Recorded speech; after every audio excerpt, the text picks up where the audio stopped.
is my battery almost dying? How? Let's talk about the Darklet. Hi everyone, welcome back to my channel. My name is Noah and today I'm going to be telling you about the books that I read in January.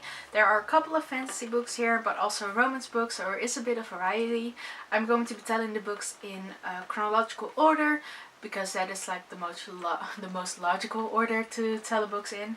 And I'm going to, get right into it. So the first book I read was Allegiance by Veronica Roth. It is the final book in the Divergent trilogy.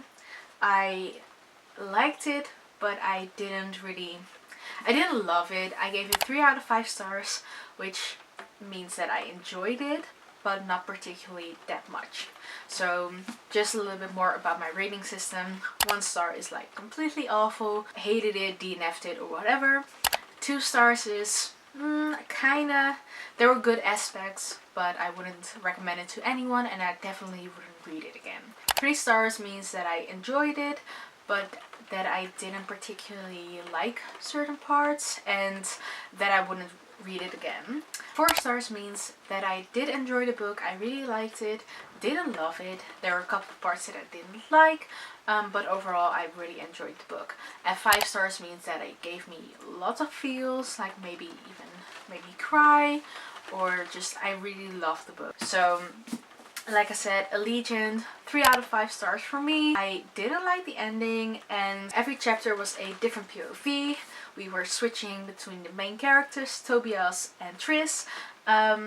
And I don't really like switching POVs. Sometimes it makes me go out of the flow, especially when I'm used to reading one character, because in the first book it's mostly Triss's POV, then in the second book we get a little bit more of Tobias, and then in the third book it is 50-50.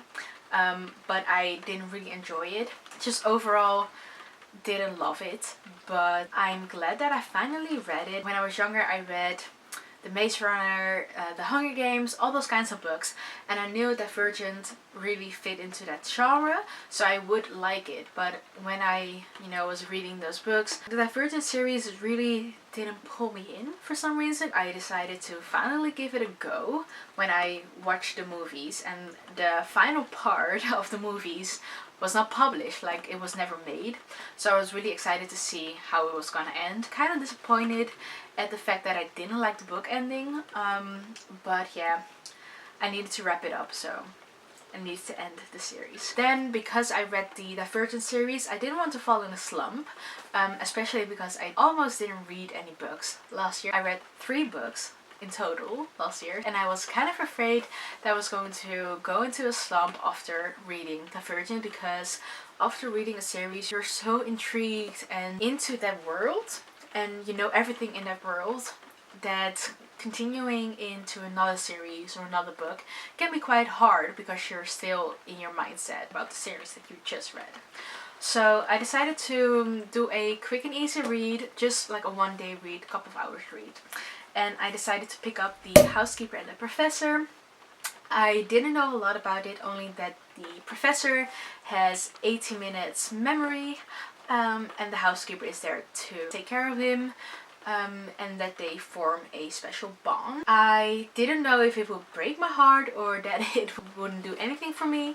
Like I said, it was a quite quick read. It was 180 pages, so I flew through it. I gave it 4 out of 5 stars, more because I really enjoyed the characters.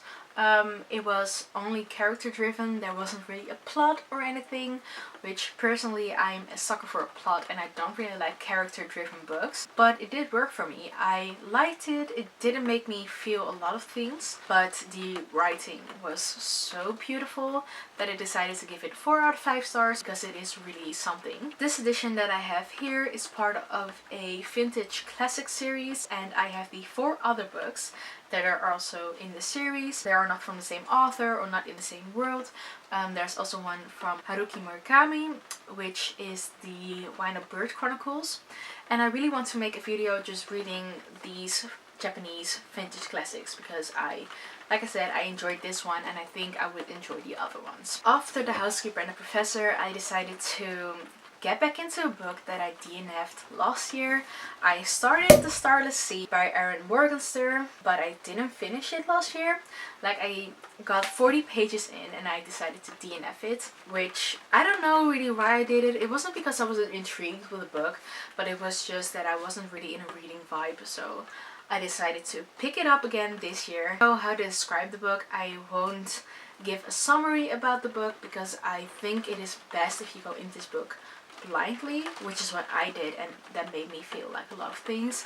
I guess the best way to describe it is kind of like you're on drugs, or like you have a fever dream. And if you read the book, I really want to know if your opinion is the same. I gave it 4.5 out of 5 stars. I didn't give it 5 stars because I do think the plot kind of fell a little bit flat for me, and at one point I didn't really know what we were doing, but the writing and the world just made it up for me. So it isn't 5 stars, and I've heard a lot of critical things about this one. So a lot of people say that The Night Circus is better than this one, so I'm really excited to get into The Night Circus, because if I love this one, I'm probably gonna love The Night Circus. There were a lot of critical things about this book that people pointed out, and I do agree with them. I'm not saying this book is perfect, it definitely isn't, but I personally really loved it.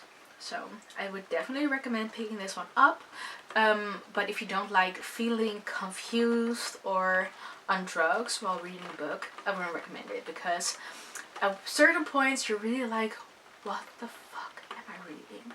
So just a heads up. But if you do enjoy feeling kind of weird and confused and just, I don't know how to describe it, but if you do like that feeling, definitely pick up this book. After The Starless Sea, I didn't really think I was going to get into a new book easily, so I didn't want to get into a series that was also fantasy, because I think it would feel flat for me because I read The Starless Sea. So I decided to read a romance book that didn't, you know, have that fantasy aspect. So I decided to read Last Night at the Telegraph Club by Malinda Lo. This one, I don't know. The premise is like really promising. It is set in the 1950s.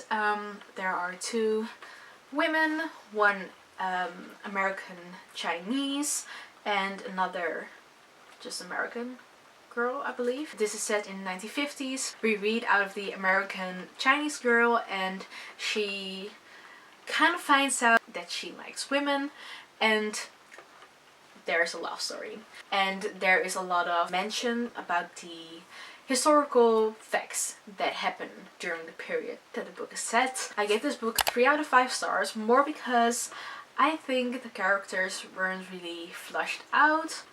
I don't know, I couldn't relate to them, and the love interest in the book, we don't know a lot about this girl. We only know that she's sweet, that she wants to be a pilot, and that they like each other. There isn't a lot more to this girl, so it is really hard to see why they fell for each other. But I do think it may be a good book for someone else. I just personally didn't really enjoy it. Then I decided to get into a series, because the series is on Netflix and I wanted to read the books before I started the series, and that is the Shadow and Bone series. So I started in Shadow and Bone, and this book made me feel things that A Court of Thorns and Roses made me feel.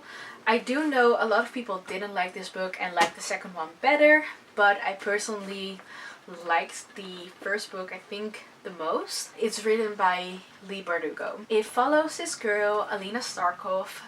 She is a soldier in this regiment, in this fantasy world, and she finds out that she has powers and that she may just save the world. So there are Grisha, which those are the powerful ones, and then you just have the normal people.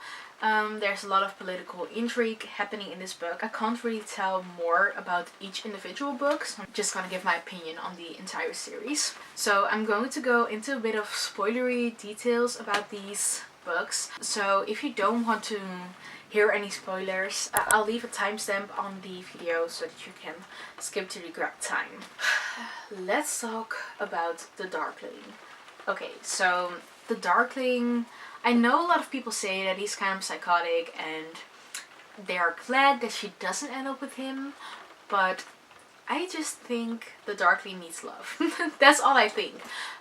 So I was kind of upset that she ended up with Mel. I do think that the ending of the books is very sweet and it kind of wraps up the books really well. But I really thought that she was going to end up with the Darkling. So in all these books I was just like anticipating that there would come a moment that she would fall in love with the Darkling, or that she would do something, like that she would end up with the Darkling and that Mel would die. But that wasn't the case. So I do think the ending is a little bit bittersweet, but that is also like a good ending to the series, I believe. These aren't spoilers anymore. There is this character in the books which you will get introduced to, and I did my research on the other books, like the Six of Crows books and the King of Scars books, because you have this trilogy and you have two duologies. So you have the Six of Crows duology and the King of Scars duology. And I found out that the King of Scars duology is about someone in these books who... Nikolai?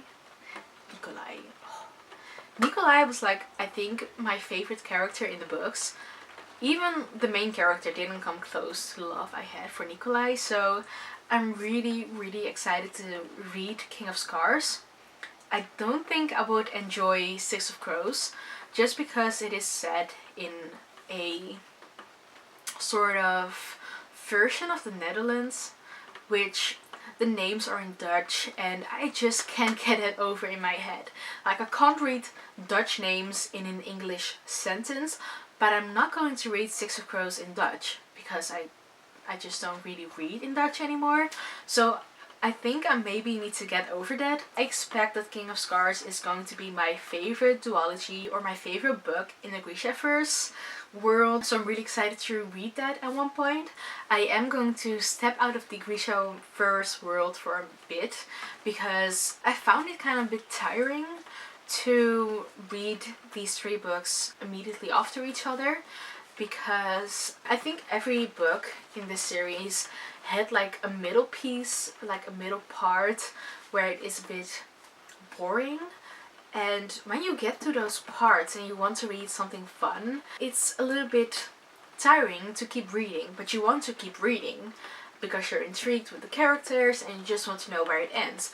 But the boring parts in every book was so tiring, so I decided to step out of this series for a bit and maybe continue later this year. But like I said, I really hope that King of Scars lives up to my expectations, because Nikolai is just chef's kiss. So Shadow and Bone, I gave it 4.5 out of 5 stars because it made me feel like I was reading A Court of Thorns and Roses again. I gave Siege and Storm 4 out of 5 stars, more so because I didn't really enjoy it as much as Shadow and Bone. And then Ruin and Rising, I gave 4.2 out of 5. It was better than Siege and Storm. It wasn't as good as Shadow and Bone for me because I didn't have that feeling.